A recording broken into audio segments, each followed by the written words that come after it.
Guys Your Politic. I'm Scott Stearns. This is Paul Sickle. How's it going, Paul? It's all right.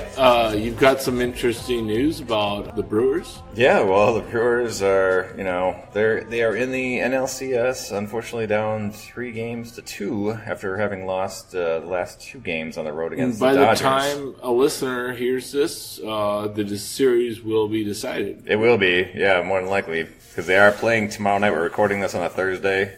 They're playing tomorrow night, Friday, and you and I will both be at the game. Mm-hmm. And so we'll see if they Thank you, Scott, for my birthday. Yeah, happy birthday to Paul. Right. Scott did not buy me the ticket, but he, some other people might have helped me with it. I'll buy you a drink if you No, that's more than fair. Maybe a Polish sausage. Right, well, there you go. What would be even better is if friends of mine bought a donation to the Evers campaign in my name. There you go, in your honor. And that's what I want to talk about, but Scott's got some important federal issues to discuss. We got lots. Also the Bucks won. I'm excited about the Brewers. Obviously, the NLCS that's a big deal. Hopefully, they can win tomorrow and get it to Game 7. The Bucks did win last night to open up the season. They won 113-112 in the final minute of the game. Mm-hmm. And they have their home opener tomorrow, so we got a big sports day tomorrow here in Milwaukee. We got the Brewers playing at home. We got the Bucks opening up their new arena. Right. So lots going on, and there's like 3 debates tomorrow, I guess, happening, which are not going to get good ratings whatsoever. We got Walker. Oh, I forgot about the Bucks game and competing with the debates. Yeah, the triple-header, the Bryce Brian Style debate. Mm-hmm. The Walker-Evers debate, and the Baldwin Vukmir debate. Yeah, so there'll be lots of viewing options tomorrow night. So keep your remote control ready at hand. Yeah, and your DVR. Get your DVR going. Yeah. Because don't let your friends tell you how that debate ended. Right. No, I mean, when Vukmir comes up with that zing, you're going to want to be surprised. Yeah, for sure. So yeah, lots of stuff going on here in the state, but also nationally. I did want to make note of the fact that Senate Majority Leader Mitch McConnell gave an interview to Bloomberg this past week, and he noted that he was very concerned about the state of the deficit. He said that it's a little hypocritical. You think? I mean, he said he was quoted as saying it's disappointing, but it's not a Republican problem. It's a bipartisan problem, unwillingness to address the real drivers of the debt by doing anything to adjust these programs to the demographics of America in the future. I mean, completely ignoring the fact that they passed this $1 trillion But if they say it enough times, this has been going on with this demographic argument for a very long time. Right. Even Obama was ready to sign off on some sort of deal that changed CPI to basically curtail Social Security to people, in the future, people like ourselves, our generation and younger. Yeah. And make retirement less affordable, frankly. Right. And, finally, Obama got wise that wasn't a great idea.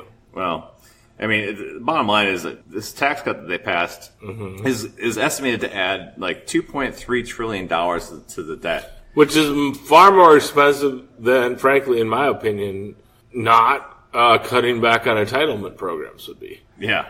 I think the argument is that, look, we have to adjust for the future, so we have to cut down on Social Security, Medicaid, care, which quote-unquote entitlement programs that everybody pays for. Mm-hmm.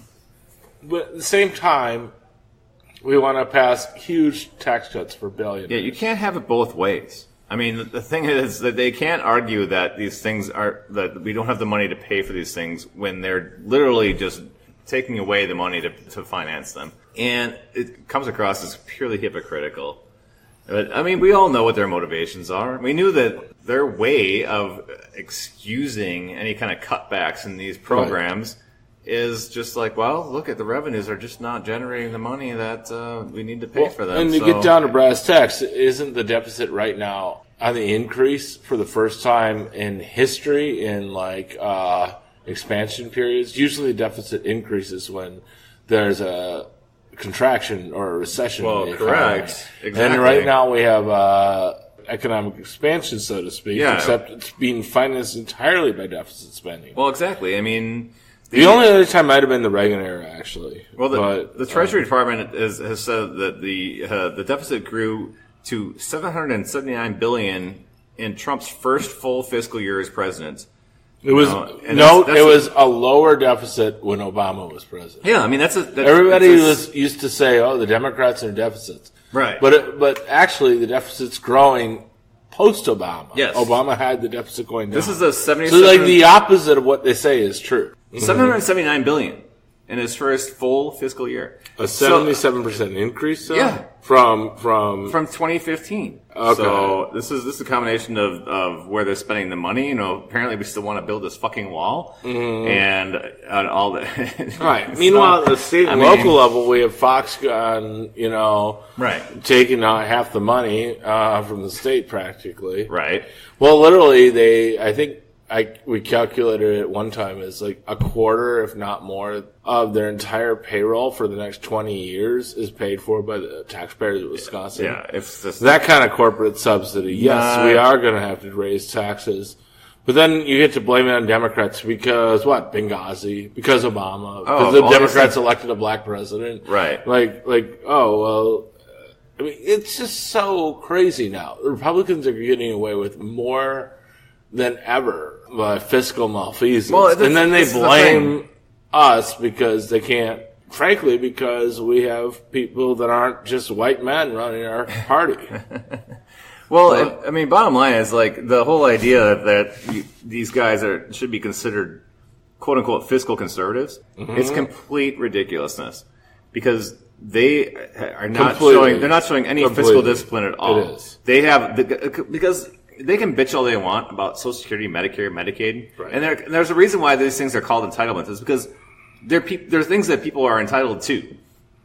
They've paid people that have worked and paid into them for years, and then need them when the time comes, either because they fall on hard times or because they finally retire and make it out of the workplace and have some years left of their life that they want to enjoy. I mean, these are things that people should have coming to them. So the whole word entitlements is like they're trying to make it seem like, oh, these are just people that are like living on the dole that don't deserve these things. It's like, no, fucking people earn these things. And you're trying to pull the rug out from under people and then blame them for it. So Scott, if you were to, speaking of fiscal policies, if you were to bet your entire paycheck on who will be the governor come January. Yeah. Who would you bet on right now? I am feeling good about Evers. I really am. Would you bet your whole paycheck on it? It's a risky endeavor considering like how close this race appears to be. Had to bet. But if I had to go one way or another, yes, I feel very good about Evers. So if I make a bet with you right now, about paycheck to paycheck, I'd be more willing to have to bet on tomorrow's Brewer game to see who should pay for the tickets. No. I'm trying to keep the heat on you a little bit here. Gotcha. I mean, you keep saying Evers has the upper hand. Well, when push comes to shove, I'm not sure you really believe that. Well, I don't know. I mean, I think based on the numbers we've seen so far, despite the last Marquette poll, Walker's polling with independents is not good at all, and he's never been able to win an election without winning independents. And so unless we are thinking that in the closing weeks that those numbers amongst independents are going to move drastically, I don't see how he pulls it out, assuming that the turnout is good amongst Evers voters come election day. So I've been arguing for a while that I actually think that the registered voters screen is better than the likely voters screen. Yeah, I don't know. Which, interestingly enough, questioning you on that. In this race, we see an increasing gap. The likely voters, which traditionally favor Republicans, are favoring Evers. Mm-hmm. We also saw this in the last cycle. The likely voters were favoring Burke more than they were favoring Walker. I think there's a lot of undereducated whites who are motivated to vote for anything that's perceived as conservative. It's kind of the Kavanaugh base, the Trump-Kavanaugh base, if you will. And I think you're underestimating. No, but I mean, if you're going to compare it to the Burke-Walker election in 2014, this is definitely not that. Okay. That was the second off-year election under Obama's term, and the climate was much different.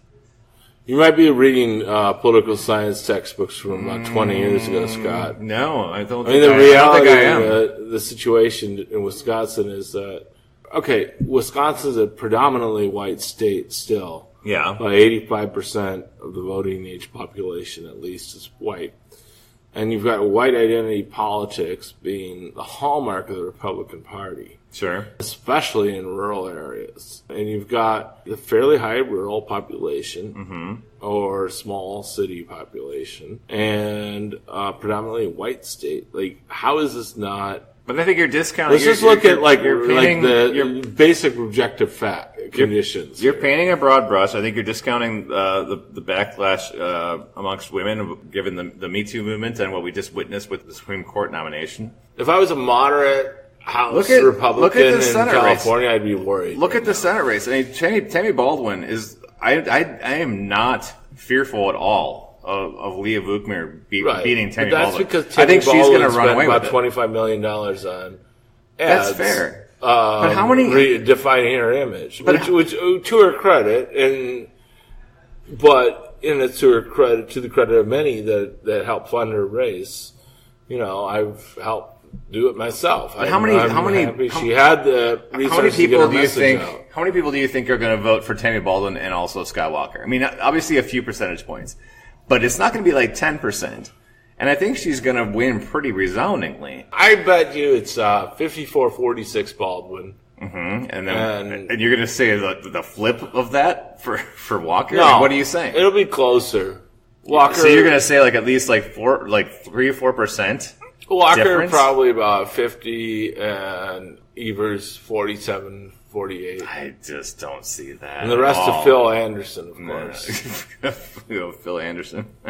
I mean, it's funny, but it's also probably true that he will get 3 or 4% since Charles Franklin seems bullshit. Very committed to promoting him. No. When's the last time a libertarian Charles Franklin, that's a Marquette pollster, by the way. When's the last time a libertarian got that kind of vote? Not recently, but the's always third parties do claim about 3% typically. But that's cumulatively. That's not all libertarians. Right. So you take the third party out, 50 to 47. That's my prediction.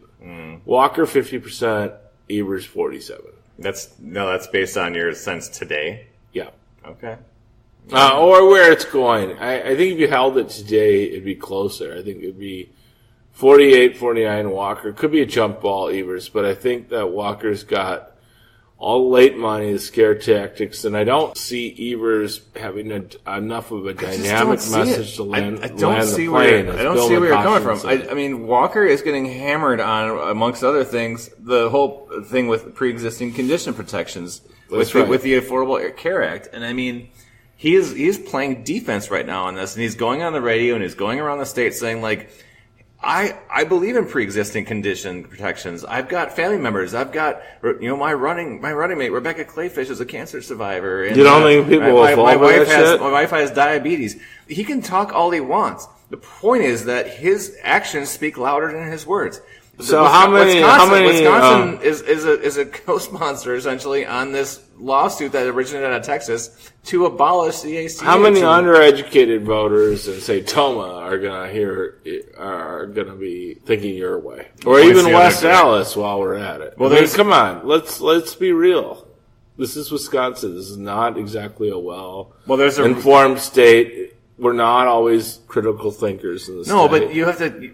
The thing is that Walker is talking now every day about how he's on defense on this. He's all over social media. He's all over the airways. He's all over radio and TV interviews talking about how, maybe people will buy it. Well, that remains to be seen. However, the point is that he's having to play defense and not talk about some of the other things that maybe he would rather be talking about because he's getting hammered on this. That's true. And he's not alone. The Republicans all over the country are getting hammered on this because they did vote to repeal the ACA because their governors have joined these lawsuits. That's absolutely true. However, the pre-existing conditions, which came as part of the Affordable Care Act, right, though that provision is up for grabs right now because they want to repeal all of Obamacare through the courts, which they probably have a pretty good chance of doing now.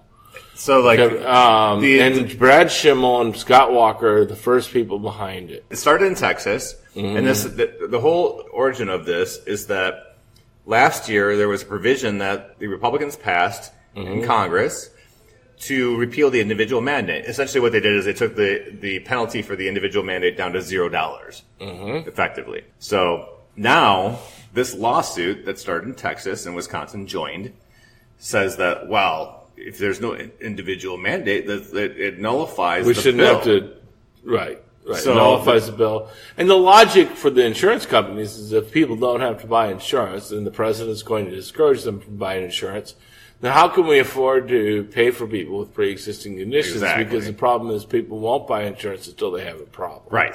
Exactly. So they can. Which was the whole logic of Obamacare. Right. Which is the whole reason we needed the individual. Exactly. Like it all stems on people being in the pool. I mean, that's how insurance works. And for some reason, some guys like Paul Ryan, guys like Scott Walker, don't seem to grasp the very concept of insurance. That like we all get into the pool so that if anybody has a problem, there's money to pay for it. Like if you have a fire, a fire department comes and puts out the fire. If somebody gets sick, well, we all have money. We've all pooled, so you get money because you're sick. The thing is that some insurance companies, especially the really shady ones, but even the big ones that are supposedly above board, probably have a shady arm, can make huge profits off of junk insurance policies. Oh, that's what the ACA outlawed. Yeah. Well, but it isn't a whole different thing because they're trying to bring it back, and right. It's symbolic policies that they'll mail you a health insurance card, but it's meaningless because it's not actually going to pay for Meanwhile, anything. They'll get your $135 a month or something like that. For sure. And you add that up, they make a killing selling nothing. Sort of like the for-profit colleges. Really. Right. University of Phoenix is the just world. junk diploma mills, junk insurance. So it's all the same problem. It's basically in our country, it's illegal to sell a lemon car, the lemon law. It was legal to sell lemon insurance plans, and then the ACA outlawed it. Yeah. Now, they weren't even college degrees; they were just hopes of a college degree, right? The for-profit. Yeah. But anyway, now you've got an effort to, if you can't discriminate against pre-existing conditions, you have to put everybody into the same general market. Yeah. If you bring that back, you can sell more junk insurance. Yeah. And now there's a whole thing where I think that the insurance companies have basically come up with a way of saying, well, you can pass this prohibition against discrimination for pre-existing conditions that gives us these outs that lets people with pre-existing conditions buy these shitty insurance policies that don't really cover anything. Yeah. And that's what they're going to try to pass, of course, so to speak. And they'll say, oh, we're covering people with pre-existing conditions, even though they're not. Look at all the people that have health insurance now that didn't have it before. It's basically, right. The Republicans want fraudulent insurance to be marketable. That's really what they want. And the Democrats, the people that believed in Obamacare, want to outlaw fraudulent insurance policies. And that's really all this is. Yeah.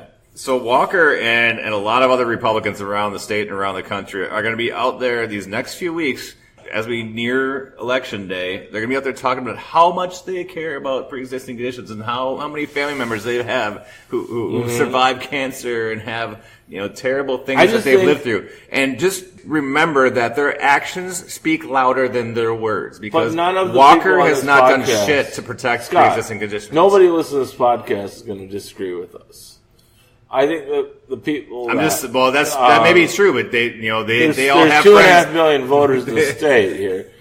There's a pretty good chance that between all the other right wingers and then the people that fall for this shit, they can come up with more than half of the vote to vote for Walker.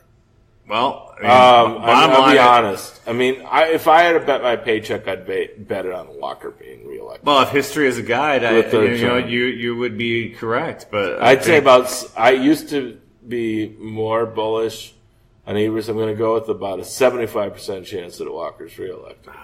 I don't see it. I'm feeling more optimistic this time around, I think, than any time when Walker's running. Well, that's whatever. The polls aren't moving in that direction.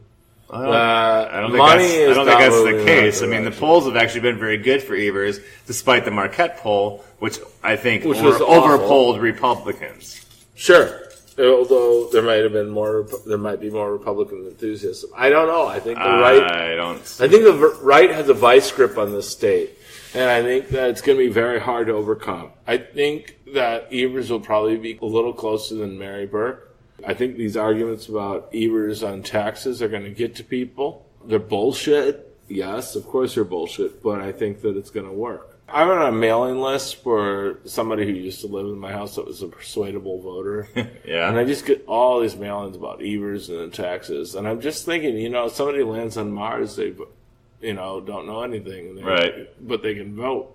Yeah. They land from Mars, sorry. They're probably going to be like, Walker's probably a better bet. Well, I don't think we have a dynamic candidate. That's why I didn't support Evers in the primary. I don't feel optimistic, honestly. You don't think that's just because you're a little sad about the Brewers going down 3-2? No. You feel a little pessimistic? No. No, I'm just calling as I see it. I'm All calling right, balls and that's strikes. I hope I'm wrong. I really hope people donate to Evers. It's my birthday today. Yeah. I want people to donate to Evers because he needs to get his message out. Well, and I think he should keep hammering Walker on pre-existing conditions. Like, even call him out, Walker out for his hypocrisy on it. Oh, now Walker says he'll sign a bill, but he's still part of this lawsuit? Yeah. Like, do that. Exactly. But Evers is going to need money to do it. I'm not sure he has enough, number one. Number two, I'm not sure that their messaging team will be aggressive enough. There's an article from Madison.com we posted on our page. Good article, yeah, from the Cap Times. The Evers people are like, well, I just stay with the same message. If something's working for you... Yeah, and I think this argument about pre-existing conditions is working for them, and I think it's shown in the polls. think that's the argument, but I think they need to tweak it. They need to keep driving it home. That's what I kind of message is what I'm saying. They can't just kind of touch on it. Yeah, and I think they're still just touching on it. They need to be very clear that you are going to lose your health insurance if Walker's reelected. For sure. I really think that it needs to be even harder hitting than it is. That could be. Well, there will be. And right now, there's a sad case here or there, whatever, and then now Walker's able to counteract it because his mom has diabetes or something like that, or his wife has. His wife has diabetes. His mom had, Right. I mean, no, there needs to be. This is going to be your health care. That's not going to be exactly. Nobody affordable. Nobody cares about the candidates, the situation. This is what's happening to the people. So I think to you, not to the people, to you, every one of you. Exactly. So I think there'll be a lot to come out of. We'll see if there's a dynamic message or not. We'll see what comes out of the debate tomorrow. There could be some news. No, nobody will because they're going to be watching the Brewers. Right, but it'll be on. Unless the Brewers lose, then people will pay attention. Well, maybe. But no, it'll be. And the Bucks lose. I think people will probably ignore it tomorrow for the most part, but it'll be on the news and it'll be streaming, and obviously people will probably catch it after the fact. At least some of it, if there's any actual news that's generated from the debates. So we'll touch on that next time around in terms of what these candidates talk about when they go head to head. We'll see, and maybe we'll have some new polling next week, and maybe we'll have. A Brewers team going to the World Series. Oh, no. There you go. All right, forward. All right, forward.